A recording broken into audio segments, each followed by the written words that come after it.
Aujourd'hui, je vais vous raconter l'histoire d'une brasserie née du mariage de Aude et Antoine qu'on allait rencontrer dans le Bocage virois en Normandie. Contrairement à Aude, Antoine est fan de bière et en 2007, il part aux États-Unis pour les études. Et c'est son maître de stage qui va faire naître sa flamme de brasseur. Aux États-Unis, on n'a pas le droit de boire d'alcool avant 21 ans, on n'a pas le droit d'en acheter, mais personne t'interdit d'acheter du malt d'orge, de la levure, du houblon. Et en rentrant, j'ai voulu essayer. J'ai fait comme pas mal de gens qui se sont lancés là-dedans, qui ont acheté des kits de brassage et qui se sont lancés dans la fabrication. Antoine commence alors à brasser pour le fun et achète ses premiers kits de brassage pour produire ses premières bières qui sont plus ou moins bonnes. J'achète un kit peut-être une fois par an avec mes frères. Et c'était pas très bon? Ouais, c'était pas... Non, c'était le plaisir d'avoir fait sa bière. Vous l'aurez compris, Aude n'était pas forcément très fan de bière, mais à force de voyages et de bars écumés, Antoine lui apprend à apprécier certaines recettes. En 2015, ils habitent ensemble à Caen et Aude est étudiante en médecine. Alors qu'elle est en train d'apprendre à suturer sur des bananes, l'appartement est soudain envahi de poussière. Moi j'étais en médecine et j'étais un peu dans mon truc et tout, et Antoine lui brassait de son côté. Et en fait, il a voulu brasser dans l'appart de Caen et ça a mis de la poussière partout et il y avait des espèces de cuves partout et des bouteilles partout. Et à l'époque, on va dire que j'étais un peu moins ravie. Ils se disent alors qu'ils sont un peu à l'étroit et qu'ils devraient peut-être dédier un espace au brassage. On a rénové ensemble, mon père, toi et moi, une petite dépendance qui était un ancien poulailler, quoi,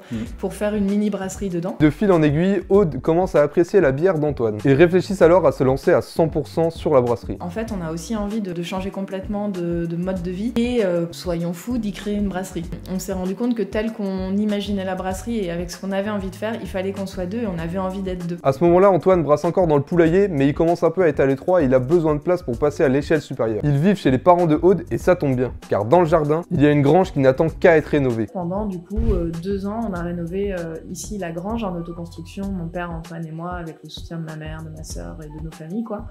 Pendant 2 ans, on n'a pas été brasseur, on a été maçon, charpentier, carreleur, voilà, on a fait une grosse partie de tout ça nous-mêmes. Après ce gros chantier qui aura duré plus de 2 ans, Aude et Antoine peuvent enfin se consacrer à plein temps sur leur nouvelle activité, brasseur. Ils sortent alors leur première bière. Voilà. Et la toute première qu'on a brassée, du coup, elle est dans la gamme fixe, elle s'appelle la Renaissance. La renaissance de la brasserie, la naissance des enfants. Et à l'époque, c'était genre le retour des beaux jours, quoi, parce qu'en fait, on a relancé le brassage au printemps 2022. Et finalement, quand on leur demande de quoi ils sont le plus fiers, voici ce qu'ils nous répondent. On est content parce qu'il y a plein de pistes hyper chouettes, en fait. Que ce soit dans les rencontres des fournisseurs de matières premières, que ce soit dans les collaborations avec d'autres brasseurs sur des recettes, et dans la participation à la vie locale. On est vraiment content, en fait, de se créer petit à petit un tissu local dans lequel on se sente bien, quoi.